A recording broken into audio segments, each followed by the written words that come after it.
l'évangile de Matthieu. Avant de suivre cette vidéo, assurez-vous d'avoir suivi la première partie. Ici, c'est la partie 2.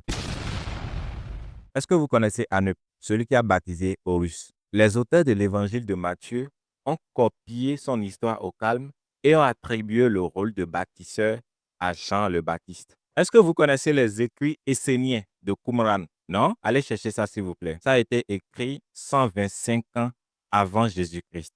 125 ans avant Jésus-Christ. Bon, Qumran 4, paragraphe 125, je ne sais pas très bien lire ça. 4Q 525. Heureux les pauvres en esprit. Ça vous rappelle quoi? Les béatitudes dans la Bible. Vous savez maintenant d'où ça vient. Comme Krishna, le Christ guérit des malades et accomplit des miracles. Comme Horus ou Osiris et Mitra, le Christ a 12 disciples. La légende de Bouddha. Bouddha qui a existé avant Jésus-Christ, guérit des malades, a nourri 500 personnes à partir d'un petit panier de gâteaux. Ça vous rappelle quoi? Ok.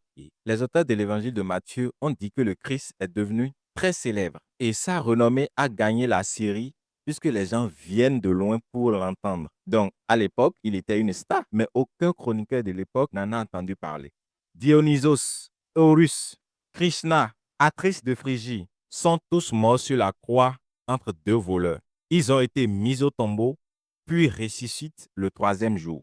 Eux, ils ont vécu avant Jésus-Christ. Choisissez maintenant qui a copié qui. Bon, concernant le récit de la condamnation de Christ, il y a beaucoup de roucascas et de tréquetés. Un tribunal non romain n'avait pas le pouvoir de condamner à mort. Le Sanhédrin ne pouvait pas siéger la nuit, la veille de Pâques, et moins encore exécuter la sentence le lendemain, jour de sabbat. Lors des crucifixions, les Romains attachaient par les bras le condamné à une poutre que l'on posait sur deux pieux fourchus.